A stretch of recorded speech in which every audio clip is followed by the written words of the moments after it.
Hi y'all, this is Larry from deep South Texas. It's the middle of November, but you never know it from the garden. We have bananas and another banana flower back here, and the third banana tree is ready to flower as well. We have onions and carrots and peas and cabbages and broccoli growing. Let's take a look. So the bananas this year are a little bit later than last year, but we certainly have a nice bunch coming on here.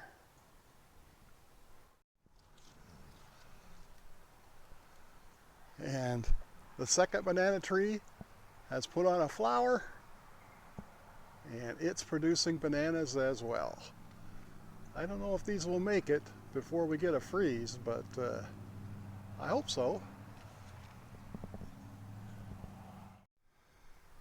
And the sugar snap peas were just poking out of the ground in my last video, and now they're beginning to climb up on the trellis. So they look pretty nice.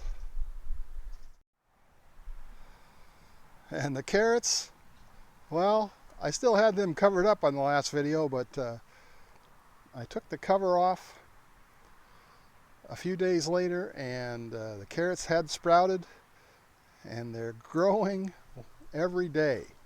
Now this bed is way overseeded, so I'm going to have to do quite a bit of thinning here. I haven't started that yet, but that's going to have to happen. And the onions are growing well. This bed is 10-15s, so they're growing every day. And here is another bed of 10-15s. They're looking good. And right next to it, a bed of red onions. These are all planted the same day, and they're all about the same, coming along about the same, so pretty happy. So off my last year's onion harvest, I had a bunch of onions that were really too small to do anything with, so I put them in a brown bag and put them in my refrigerator in the garage, and I took them out now and planted them, and they've all sprouted. They're looking good.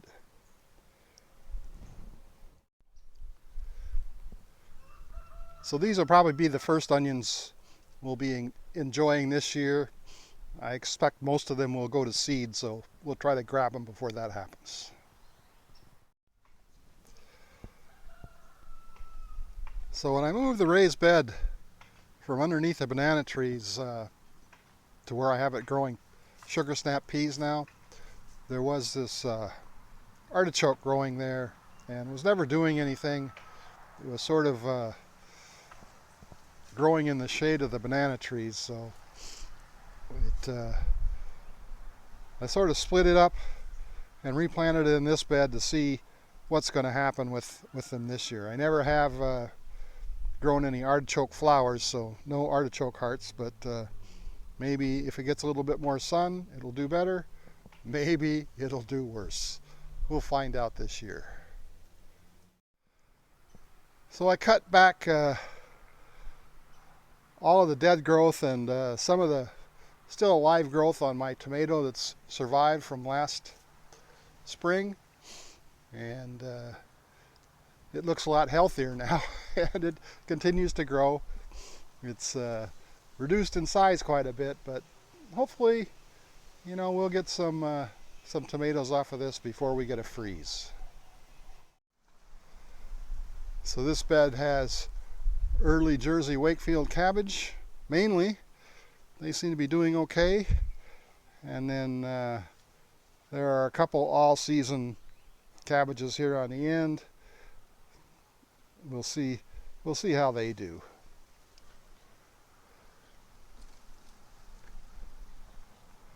Also, there's a few all-season cabbages over in this bed. They're looking better. And a couple of cauliflowers on this end. I haven't grown cauliflower for, I don't know, 7 years. Last time I grew it, it didn't do very well. I thought I'd give it another try, so we'll see how it goes. The green magic broccoli is all looking good.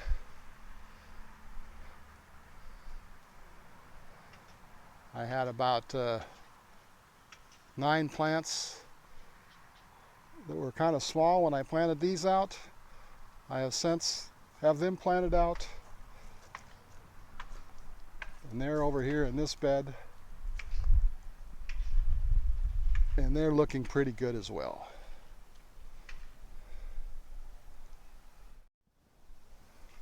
The ginger and the turmeric are starting to die back a little bit, so it's time to harvest these.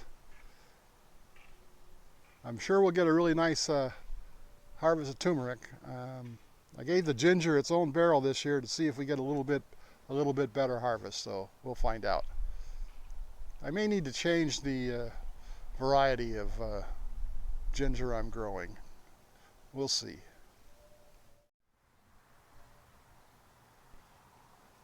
The yellow summer squash and the zucchini, although they started out pretty well,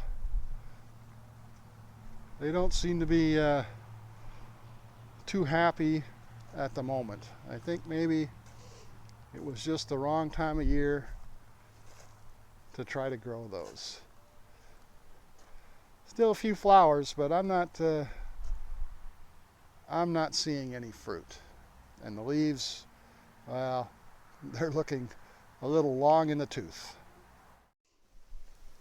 I planted 2 barrels with chives about the same time as I planted the onion seeds, and they're just not doing anything, either barrel. So I think maybe those seeds were too old.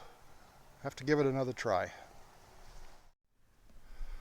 I moved my pineapples out of the main garden and planted them over here in this bed where they can take years to grow over here if they want. I need something a little bit more productive in the garden, so we'll see how they do over here. I'm not sure that they'll get enough sun, but we'll see. And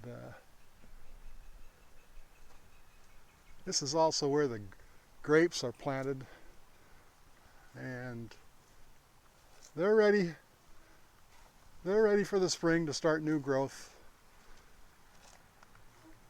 Right now they look a little on the dead side.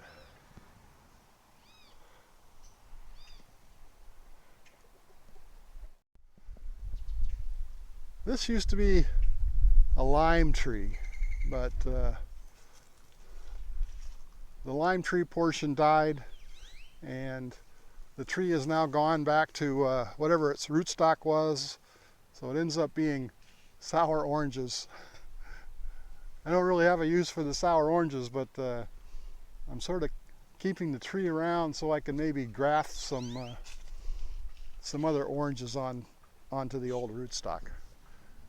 I've never done that before, so I'm not sure how it'll work, but I guess it'll give me a chance.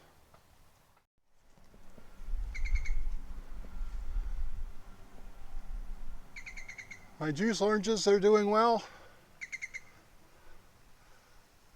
Been harvesting right along. So far, I've gone through a couple gallons of orange juice. Many more gallons left on the tree.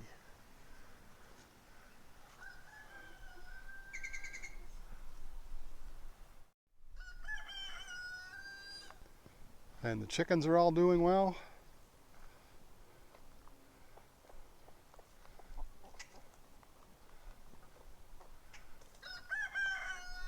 Looks like we got a bunch of them hanging out in the shade under this picnic table.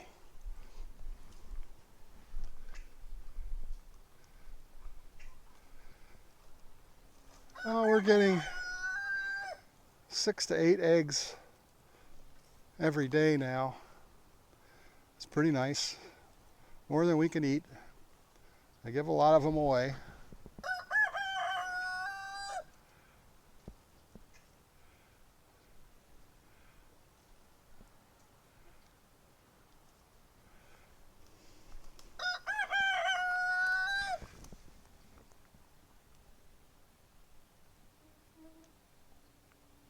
don't know, it's not that hot. I'm not sure why they're all underneath that picnic table. And here is a replacement for the lime tree that we lost. Still waiting for it to produce fruit, but it looks like it's growing okay. Plus, since it's over here by the chicken water, it gets watered occasionally as well, so that's good.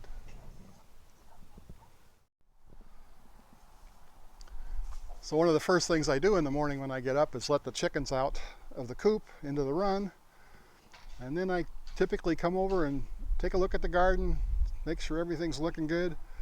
Well, this morning I came over to the garden and there were 5 chickens outside this garden gate scratching around.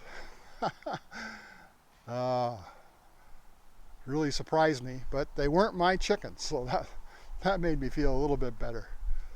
Anyway, they belong to a neighbor a couple houses down, so I went over and knocked on their door and said, "Hey, I got chickens over here that belong to you." And they came over and herded them back home. Apparently they were a new addition to their flock and they weren't used to staying in their own yard yet. And 2 days ago, this live oak that's out in my front yard, it lost a big branch. It looks like a tree of its own. Anyway, I need to get this sawed up and thrown on the brush pile so it can get hauled away, but man, what a job that's going to be.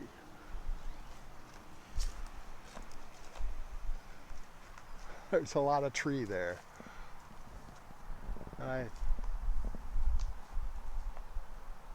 came from up there,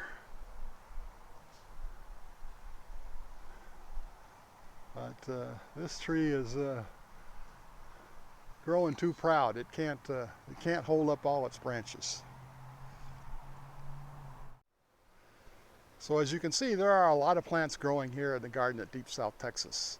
And when I look at what's next, well, the next thing that's going to happen is about the middle of December. So in about 30 days, I'm going to start my pepper seeds.